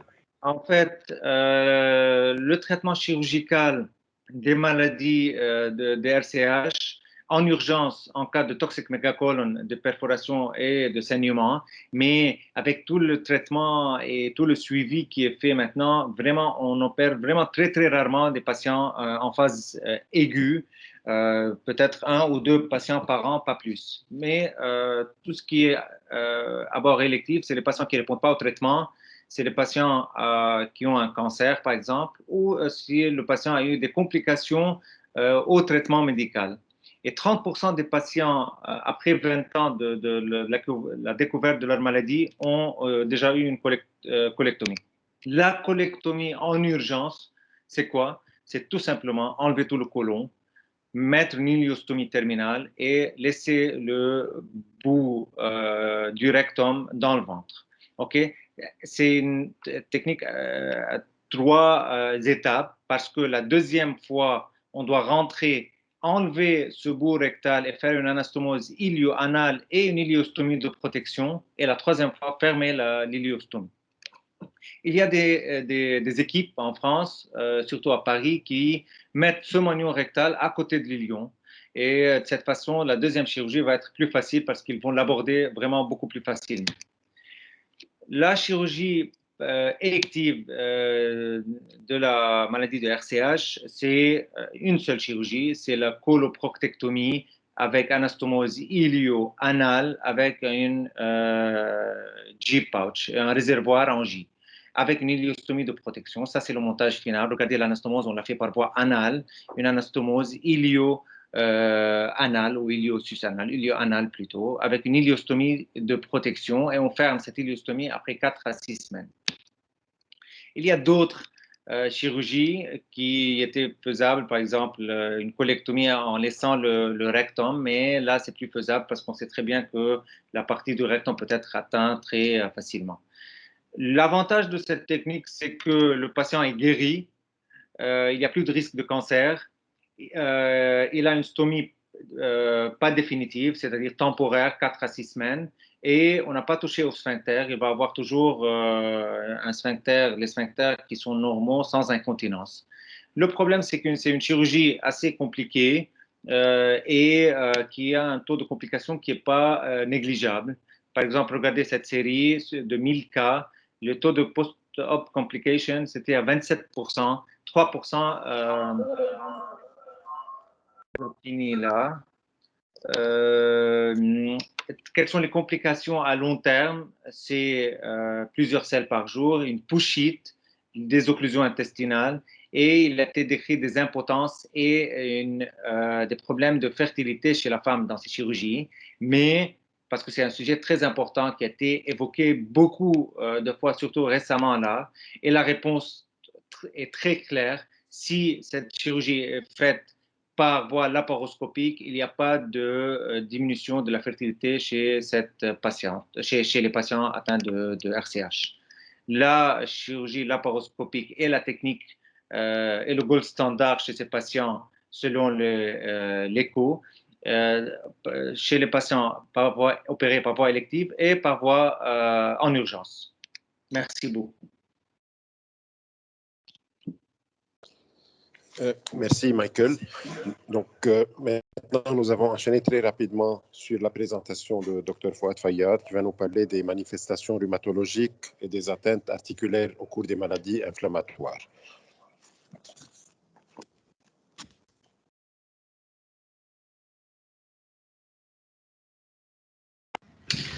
Bonsoir.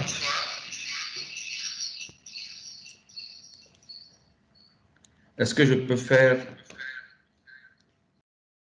le share de mon écran? Oui, c'est bon, docteur. Vous le voyez? Oui, C'est mais bon, on tu peux le voit. faire full screen. Ça y est, vous êtes en train de voir le full screen? OK. Bon, merci d'abord pour cette invitation. Bonsoir à toutes et à tous. Donc, quand on parle de maladies inflammatoires du tube digestif, on ne peut pas ne pas aborder les manifestations extra-intestinales, et à savoir, en premier, les manifestations rhumatologiques. Donc, comme vous le savez, la spondylarthrite et la maladie inflammatoire du tube digestif ont des liens très intenses. Ils ont une pathogenèse qui est très intriguée et on a un background épidémiologique assez riche qui montre que cette association entre ces deux maladies est assez fréquente. Si on va regarder les patients ayant des maladies inflammatoires du tube digestif, on va pouvoir trouver des sacroïléites radiographiques dans 20 à 50% des patients. Et si on va regarder plus cliniquement, on va avoir jusqu'à 10% des patients ayant des maladies inflammatoires du tube digestif, on les voit développer une spondylarthrite ankylosante progressive.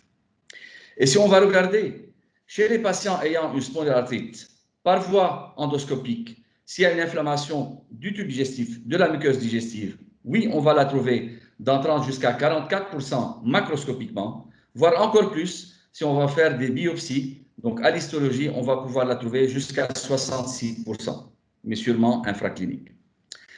Donc, sur une vie globale d'un patient qui souffre d'une spondylarthrite, on va pouvoir trouver un risque cumulé jusqu'à 14% de maladies inflammatoires du tube digestif. Allô? Allô, allô?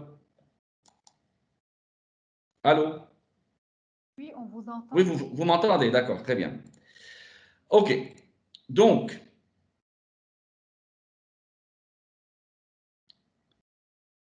la maladie inflammatoire du tube digestif la plus fréquente et la plus fréquemment retrouvée chez les patients ayant une spondylarthropathie à leur présentation, c'est la maladie de Crohn. Et cette association entre cette inflammation infraclinique du tube digestif avec les spondylarthropathies est retrouvée plus fréquemment si on a un sujet jeune, de sexe masculin, et qui a une activité de sa maladie très élevée. Mais on n'a pas trouvé d'association avec le gène HLA-B27. On a plus de spondylarthropathie qui se développe avec une maladie de Crohn qu'avec une rectocolite ulcéro-hémorragique. Et quand on a une maladie inflammatoire du tube digestif, on a plus souvent une forme périphérique de la spondyloarthropathie que la forme axiale ankylosante. Quand est-ce qu'il faut référer un patient chez un gastro-entérologue quand il souffre d'une spondylarthrite? Quand est-ce que les rhumatologues doivent faire cette collaboration dès le départ? Quand on a des critères majeurs, au moins un critère suffira dans cette étude publiée il y a presque 2-3 ans, qui mérite d'être validée dans des cohortes et dans des études futures. Si on a au moins un critère majeur, une diarrhée chronique, une rectorragie, saignement digestif, un abcès et une fistule périanale, des douleurs abdominales chroniques et surtout des symptômes nocturnes abdominaux. Donc, un de ces critères majeurs doit inciter le rhumatologue à envoyer son patient ayant une spondyloarthrite aller consulter un gastro-entérologue à la recherche d'une éventuelle maladie inflammatoire du tube digestif. Et il faut aussi au moins 3 sur les 5 critères mineurs qui sont l'aphthose orale, buccale, la fièvre, l'anémie, une histoire familiale de maladie inflammatoire du tube digestif et une perte de poids. Dans le chemin inverse, quand est-ce que les collègues gastro-entérologues doivent référer un patient souffrant d'une maladie inflammatoire du tube digestif chez les rhumatologues à la recherche d'une éventuelle atteinte musculo-squelettique? Aussi là, dans ce même travail publié en 2018, on a des critères majeurs, une douleur lombaire chronique, surtout à caractère inflammatoire, la présence d'une dactylite, la présence d'une anthésite et ou de douleur ou de gonflement articulaire. Oui. Vous pouvez éteindre la caméra pour réserver la connexion, s'il vous plaît. Ah oui, oui, monsieur. Alors.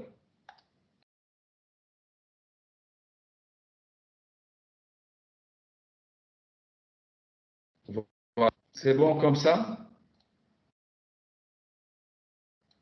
C'est bon? Allô? Oui, vous pouvez continuer. Oui, oui. Vous m'entendez?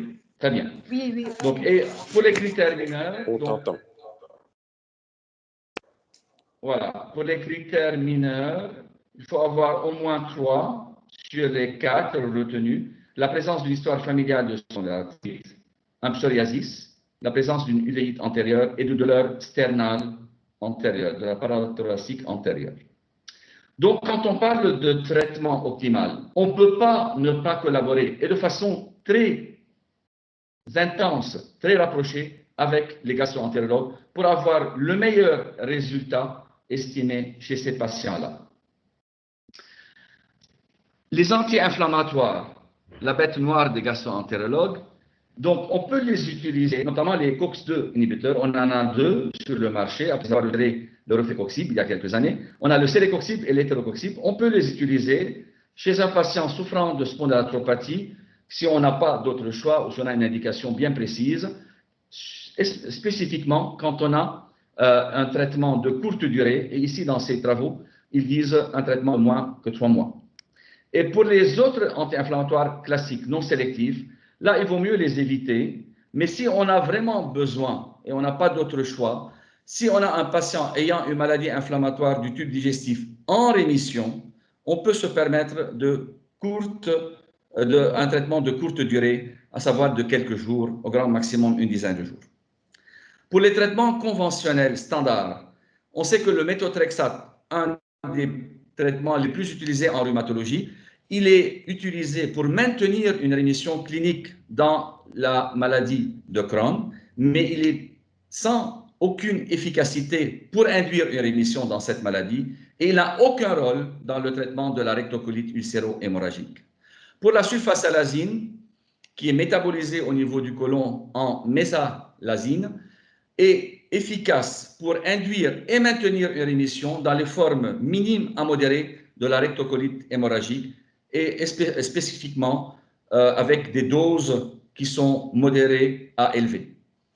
Il n'y a aucune évidence scientifique pour l'efficacité et l'utilisation du léflunomide dans les maladies inflammatoires du tube digestif. L'éthiopurine, l'azathioprine, il n'a aucun rôle dans la prise en charge des manifestations rhumatologiques, qu'elles soient axiales ou articulaire périphérique chez les patients souffrant de maladies inflammatoires du tube digestif.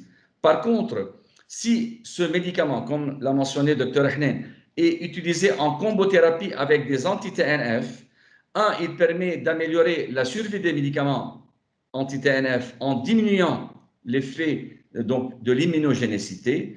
Il permet d'induire une rémission des maladies inflammatoires du tube digestif qui est assez importante et qui est assez précoce, et de maintenir cette rémission dans la maladie de Crohn. Il peut aussi prévenir la survenue de flares, de récurrence, de récidives post-opératoires chez les patients opérés de maladie de Crohn en tant que monothérapie. Et à savoir que la dose utilisée en combothérapie avec les anti-TNF est nettement moindre par rapport à la dose utilisée en monothérapie pour faire un traitement efficace dans les maladies inflammatoires du tube digestif.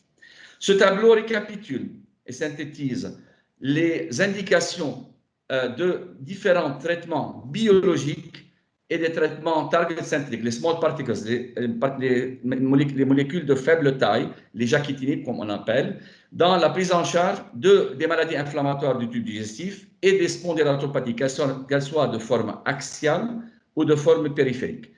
En débutant par les anti-TNF, on sait très bien que l'infliximab, aujourd'hui en intraveineux, mais aussi on a des formes utilisées en Europe par voie subcutanée, est efficace dans toutes les formes de ces deux maladies, donc les formes axiales et périphériques, et dans les deux atteintes inflammatoires du tube digestif. L'adalimumab aussi, mais en sachant que les doses utilisées quand on a une atteinte du tube digestif est nettement plus élevée et le protocole est légèrement différent par rapport aux doses et aux protocoles utilisés dans les atteintes rhumatologiques isolées. Le certolizumab, je sais très bien que vous ne l'aimez pas trop dans la maladie de Crohn, bien qu'il ait une indication, alors qu'il a entièrement sa place dans les manifestations rhumatologiques pures et il n'est pas du tout indiqué pour la maladie rectocolite ulcéro-hémorragique. Le golimumab aussi dans les formes pures de la maladie spondylarthrite, mais il n'est pas efficace dans la maladie de Crohn, il est efficace dans la rectocolite ulcéro-hémorragique. L'étanercept, qui est le récepteur soluble du TNF-alpha, n'a aucune place pour le traitement des maladies inflammatoires du tube digestif. L'ustekinumab, qui est le Stelara, l'anti-IL-12, IL-23, il n'a pas montré son efficacité dans les atteintes axiales de spondylarthrite associées aux maladies inflammatoires du tube digestif, alors qu'il est bien efficace dans les formes périphériques. Maintenant, pour les anti-IL-17, ils sont contre-indiqués de façon absolue dans les maladies inflammatoires du tube digestif. On va parler tout à l'heure pourquoi, alors qu'ils ont entièrement leur place dans les formes axiales et périphériques des spondylarthropathies. Même chose pour le brodalumab. On a des études en cours pour le guselkumab, qui est un anti-IL-23, P19, et aussi pour le tofacitinib, qui est un jaquitinib, JAK1, JAK3 inhibiteur. Il a sa place dans les formes périphériques, des études controversées pour traiter la forme axiale. Il n'a aucune indication dans la maladie de Crohn. Dans la rectocolite ulcéro-hémorragique, il a une indication, à savoir que les doses de 10 mg 2 fois par jour, et récemment dans un travail demandé par la FDA concernant la tolérance de tofacitinib, l'arme de traitement avec 10 mg 2 fois par jour dans la polyarthrite rhumatoïde a été arrêtée précocement. Et aujourd'hui, on a des questions et on attend le résultat final de cette étude concernant le risque thromboembolique, maladie d'effets secondaires cardiovasculaires, mais également de l'apparition de lymphome chez les patients, une population bien spécifique de polyarthrite rhumatoïde. Pour les autres jaquitinib, ils sont en phase 2 ou en phase 3, notamment pour l'upadacitinib, qui a aujourd'hui aussi un FDA dans la spondylarthrite et notamment le rhumatisme psoriasique. Et le vedolizumab, il n'a aucune... 2 minutes. Oui, le vedolizumab n'a sa place que dans le traitement des maladies inflammatoires du tube digestif et pas dans les formes articulaires ou axiales. Donc, les anti-IL-17, contre-indication absolue pour traiter des patients ayant une maladie inflammatoire du tube digestif associée à une spondylarthrite, parce qu'il y a un risque d'avoir un flair sévère de cette maladie inflammatoire du tube digestif. Et aussi, il faut avoir un œil très vigilant pour les patients ayant des symptômes digestifs, donc les patients spondylarthrites ayant des symptômes digestifs non explorés. Il faut au moins faire une calprotective fécale ou mieux faire une endoscopie digestive à la recherche d'une maladie inflammatoire, auquel cas ils sont contre-indiqués. Et les patients qui ont un parent premier degré qui souffre d'une maladie inflammatoire du digestif, ces patients-là doivent être investigués à la recherche d'une manifestation inflammatoire digestive, auquel cas aussi il ne faut pas les prescrire chez les patients souffrant d'une spondylarthrite associée à une maladie inflammatoire du tube digestif. Le vedolizumab, donc, comme vous l'avez bien dit, c'est une molécule utilisée en gastro-entérologie comme une anti-intégrine seulement pour les manifestations digestives, mais dans certains cas, on a une maladie rhumatologique qui est en rémission sous anti-TNF et vient apparaître une atteinte inflammatoire du tube digestif. Il y a quelques datas là-dessus. On peut associer les deux, mais ce n'est pas sûrement une recommandation, c'est au cas par cas. Et d'ailleurs, dans toute cette prise en charge, c'est une collaboration très étroite entre rhumatologue et gastro-entérologue pour trouver pour chaque patient le meilleur traitement systémique à lui prescrire. Nous, rhumatologues, nous devrons être très vigilants à la possibilité d'avoir une maladie inflammatoire associée aux spondylarthropathie. Ce pourcentage peut aller jusqu'à 14% en clinique. Aussi, les gastro-entérologues doivent avoir l'œil vigilant pour des symptômes extra-intestinaux qui devraient inciter à demander un avis rhumatologique. On a plusieurs traitements en commun, certains traitements spécifiques pour vous, certains traitements spécifiques pour nous. Une communication et une collaboration étroite entre rhumatologues, gastro-entérologues et éventuellement aussi les dermatologues quand il y a une atteinte cutanée et les ophtalmos quand il y a une atteinte oculaire qui sont relativement rares. C'est quelque chose d'impératif, de primordial pour avoir une prise en charge optimale de nos patients. Merci. Merci beaucoup, Dr Fayyad, pour cette présentation. Notre présentation dermatologique, donc les atteintes cutanées des maladies inflammatoires, va être faite par Dr Farid Stéphane. Donc, Farid, la scène est pour toi. Oui, bonsoir. Donc, je vais juste...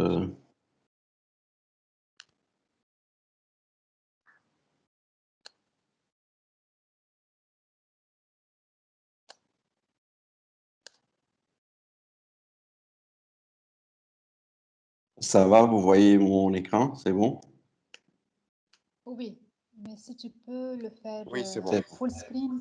Voilà. Donc, bonsoir tout le monde. Pour ma part, donc, je vais parler des manifestations cutanées des maladies inflammatoires. Comment on va les classer, ces manifestations cutanées? En gros, on va les classer en 3 grandes catégories. Les manifestations extra-intestinales cutanées, les manifestations qui sont dues au traitement, et finalement les manifestations dont la prévalence est plus élevée chez les patients qui ont une maladie inflammatoire, donc principalement le psoriasis et l'hydradénite suppurée qu'on ne va pas traiter ici. Pour ce qui est des manifestations induites par le traitement, on va traiter uniquement donc les réactions paradoxales aux anti-TNF. Il y a d'autres réactions, comme les réactions au site d'injection, les vasculites, les réactions lupus-like. On ne va pas les traiter ici parce qu'on n'a pas le temps. Donc, on va commencer par les manifestations extra-intestinales, donc cutanées pures, qui, elles, sont classées en 3 grandes catégories. Donc, les manifestations spécifiques, qui ont une histologie qui est identique à la maladie inflammatoire, donc granulomateuse. On parle ici principalement de la granulomatose orofaciale et du Crohn métastatique vulvaire. On a les manifestations réactives qui n'ont pas la même histologie mais qui ont la même pathogénie et des manifestations associées dont on va parler ultérieurement. Donc, si on commence par les manifestations spécifiques, comme on l'a dit, ils peuvent être continu, contigu ou métastatique. Donc, quand c'est continu, on parle là des réactions au niveau périanal, orofacial, péristomie, les abcès, les fistules, les fissures. Là, le traitement, il est le plus souvent chirurgical. Il y a un essai randomisé qui a montré l'efficacité des anti-TNF sur les fistules anales associées à la maladie de Crohn. Donc là, le prototype et l'exemple qu'on va traiter, c'est la granulomatose orofaciale. Deuxièmement, on a les manifestations métastatiques, donc extra-intestinales, qui peuvent être n'importe où, qui ne sont pas corrélées à la maladie intestinale et dont les traitements reposent sur des case reports parce que c'est assez rare. Donc, je commence par la granulomatose orofaciale qui est spécifique, comme je l'ai dit, donc histologie granulomateuse. La prévalence, elle est de l'ordre de 20 à 25%, variable selon les études. Elle atteint plus les enfants que les adultes. Donc, cliniquement, on peut avoir un œdème isolé des lèvres avec parfois une perlèche qui ne guérit pas. On peut avoir une atteinte surtout de la muqueuse interne des joues, une augmentation de la villosité. Et là, le diagnostic différentiel, il est principalement avec la sarcoïdose, certaines infections comme la tuberculose, les mycobactéries atypiques, la syphilis, la cryptococcose et l'histoplasmose. Comment on va traiter cette granulomatose orofaciale? Puisqu'elle est corrélée directement à l'activité de la maladie intestinale, il faut bien contrôler la maladie intestinale. Donc, c'est le traitement de la maladie de Crohn en général. On peut ajouter des traitements dermatologiques comme des corticoïdes topiques en intrabuccal, du gargarisme et parfois des agents antifongiques pour éviter une surinfection ou bien des injections intralésionnelles de triamcinolone et des agents anesthésiques locaux. Donc, deuxième manifestation spécifique, donc histologie granulomateuse, c'est le Crohn métastatique au niveau de la vulve, qui est assez rare. Il y a quelques centaines de cas décrits dans la littérature. Là, je vous rapporte une étude prospective qui a décrit 31 patientes et qui a vu que la présentation clinique dans 70% des cas, c'était un œdème, une ulcération dans 35% des cas et des fissures dans 39% des cas. Et dans la majorité des cas, dans 80% des cas, il y avait une association avec une maladie inflammatoire active et le traitement le plus efficace était les anti-TNF. Comment on va traiter donc cette maladie de Crohn vulvaire? Des corticoïdes topiques ou intralésionnels et comme on l'a dit, donc le traitement de la maladie initiale, principalement l'azatioprine, l'adalimumab ou l'infliximab avec parfois des compresses, un pansement compressif pour soulager la patiente. Donc là, on a traité des manifestations spécifiques. Qu'en est-il des manifestations réactives, donc qui n'ont pas une histologie granulomateuse, mais qui ont la même pathogénie? Il y a trois grandes maladies, donc le pyoderma gangréneux, le syndrome de Sweet et le pemphigus vulgaire. On ne va pas les traiter ici, on va traiter le plus fréquent qui est le pyoderma gangréneux. Donc c'est une manifestation, comme on l'a dit, réactive. Elle atteint plus les femmes que les hommes. La prévalence, elle est de l'ordre de 0,4 jusqu'à 2%. Elle atteint plus les patients qui ont une rectocolite que la maladie de Crohn. Et dans la majorité des cas, la maladie inflammatoire précède le pyoderma. Il y a d'autres conditions qui sont associées au pyoderma. Donc, il n'y a pas juste la maladie de Crohn et les maladies inflammatoires du côlon. Il y a aussi les maladies rhumatologiques, la polyarthrite rhumatoïde et certaines maladies hématologiques ou des cancers solides. Donc, comme on le voit dans cette étude qui a été publiée dans le JAMA, donc en premier lieu, maladies inflammatoires du côlon, mais aussi des néoplasies, que ce soit des néoplasies solides ou des néoplasies hématologiques. Le diagnostic du pyoderma, c'est un diagnostic d'exclusion. On a des critères diagnostiques qui ont été publiés en 2018 dans le JAMA aussi.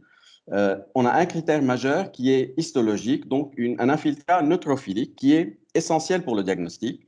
Et d'autres critères mineurs, on doit avoir 4 de ces critères mineurs avec le critère majeur pour poser le diagnostic.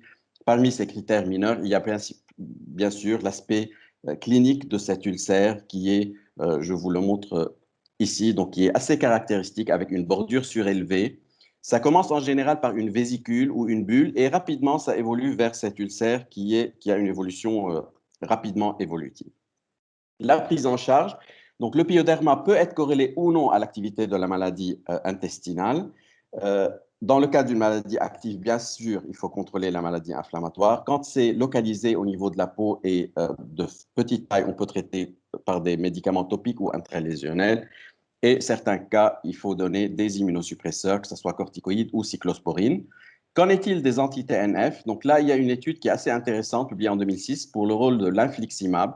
Donc on sait que c'est efficace dans le pyoderma, mais ce qui est rapporté principalement dans cette étude, ce que j'ai encadré ici, c'est la réponse en fonction de la durée du pyoderma. Donc un pyoderma qui dure moins que 12 semaines, on a 93% de bonnes réponses. Plus que 12 semaines, seulement 47% de bonnes réponses, d'où l'intérêt de débuter le traitement très tôt. Les manifestations associées, les aftes, l'érythème noueux, et l'épidermolyse bulleuse acquise. On ne va pas parler de l'érythème noueux ni de l'épidermolyse bulleuse acquise, juste des aftes qui sont les plus fréquents. Jusqu'à un tiers des patients qui ont une maladie inflammatoire vont présenter des aftes. Donc, ce n'est pas décrit de façon correcte dans la littérature, mais la prévalence, elle est assez élevée. En général, quand il y a des aftes génitaux associés, bien sûr, dans ce cas, il faut suspecter d'autres maladies comme la maladie de Behçet, l'intolérance au gluten et le VIH. Le diagnostic est clinique, mais le diagnostic différentiel, c'est avec les infections, les vasculites, principalement le Behçet, les déficits vitaminiques ou minéraux, et la neutropénie dans le cadre d'une chimiothérapie. Les tests diagnostiques rarement efficaces parce qu'on a dit le diagnostic est clinique, mais bon, quand on n'est pas sûr, on peut faire des cultures virales, la PCR et des dosages vitaminiques ou d'intolérance au gluten, les anticorps. Le traitement, c'est en général, c'est des ulcères qui guérissent seuls. On peut donner des corticoïdes topiques, du tacrolimus et donner des crèmes barrières au niveau buccal. La deuxième catégorie, donc les manifestations qui sont dues au traitement, principalement les anti-TNF. Donc, vous savez, il y a une réaction paradoxale aux anti-TNF. On peut avoir une poussée de psoriasis qui est observée dans toutes les maladies chez qui on donne des anti-TNF, donc que ce soit psoriasis ou maladie inflammatoire ou arthrite, etc. C'est considéré comme un effet de classe. Dans la littérature, quelques données de prévalence, donc elle est de l'ordre de 2%. Ce qui est intéressant à voir, c'est que l'incidence est cumulative avec le temps. Donc, elle est de 1% à la première année, 2,5% après 5 ans, 4,5% après 10 ans. Et l'incidence, elle est la même pour tous les anti-TNF. Le risque est plus élevé chez les tabagiques et chez les femmes. La plupart du temps, ce sont des patients qui se présentent pour une pustulose palmoplantaire. Vous savez, c'est une forme typique clinique de psoriasis qui est assez particulière, donc des pustules au niveau des paumes et des plantes. Et la plupart du temps, c'est des patients qui n'ont pas d'antécédents de psoriasis. Donc, quelle est la conduite à tenir? J'ai retiré ça de 2019 d'un Journal of Psoriasis and Psoriatic Arthritis. Donc là, la première question qu'on se pose, est-ce que l'éruption est légère, cutanée, ou est-ce qu'elle est modérée ou sévère? Dans les cas, l'extrême droite et l'extrême gauche, c'est relativement facile. Donc, quand l'éruption est légère et la maladie inflammatoire du côlon est bien contrôlée, on continue le traitement et on traite notre psoriasis d'une autre façon. Quand l'éruption est modérée à sévère, la maladie n'est pas contrôlée, dans ce cas, il faut aller vers une autre classe thérapeutique, donc pas un anti-TNF. Donc, il faut discuter avec le gastro-entérologue. Là où ça se complique, c'est au milieu. Donc, quand c'est une maladie qui n'est pas, c'est une éruption qui est modérée, qui est légère, la maladie n'est pas contrôlée, on peut proposer le shift vers un autre anti-TNF, tout en sachant que seulement dans 3% de ces patients qui ont shifté vers un autre anti-TNF vont avoir une disparition de ces lésions. Quand l'éruption est modérée à sévère et la maladie intestinale est contrôlée, là, c'est le cas de figure le plus difficile. Et là, il faut bien discuter avec le gastro-entérologue. Ou bien on va essayer de traiter la maladie cutanée tout en laissant l'anti-TNF, ou bien il faut shifter vers une autre classe thérapeutique. Finalement, juste deux slides, parce que c'est très important pour les maladies inflammatoires et les cancers cutanés. On sait que les traitements qu'on donne pour les maladies inflammatoires peuvent prédisposer au carcinome cutané. Là, c'est une étude qui est très intéressante, avec une analyse multivariée qui a été publiée en 2012 dans Gastroenterology, qui montre que l'usage des traitements biologiques, donc les anti-TNF, augmente presque de 2 fois le risque de mélanome et l'usage des thiopurines augmente presque de 2 fois le carcinome non-mélanoma skin cancer, donc carcinome basocellulaire et carcinome spinocellulaire. Donc, que ce soit pour la maladie colique en général, inflammatoire, ou plus spécifiquement pour le Crohn ou pour la rectocolite, c'est à peu près les mêmes résultats. Ce qui est encore plus intéressant, c'est une autre étude, cette méta-analyse qui a été publiée en 2014, qui montre qu'indépendamment de l'usage des anti-TNF, on a un risque élevé chez ces patients de mélanome. Donc, 37% de risque augmenté chez ces patients qui ont les maladies inflammatoires du côlon. D'où les dernières recommandations dans le ACG Clinical Guideline, Preventive Care in Inflammatory Bowel Disease. Donc, il y a 2 statements importants, je cite. Le premier, patients with IBD, que ce soit ulcerative colitis ou Crohn, should undergo screening for melanoma independent of the use of biologic therapy, a strong level of recommendation, strong recommendation with low level of evidence. Et le deuxième statement, IBD patients on immunomodulators, donc les l'azatioprine ou la mercaptopurine, should undergo screening for non-melanoma skin cancer while using these agents, particularly over the age of 50. Strong recommendation with low level of evidence. Je vous remercie.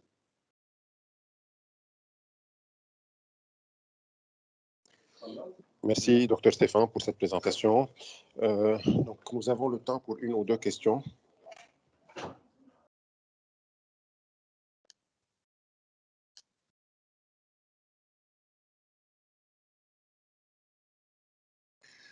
Donc, entre-temps, s'il n'y a pas de questions, j'aimerais remercier tous les intervenants pour leur présentation.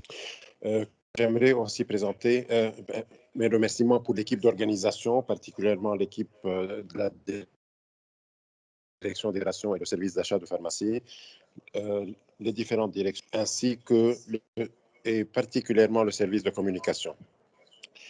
Je remercie aussi les sponsors qui nous supportent aussi pour toutes nos activités scientifiques.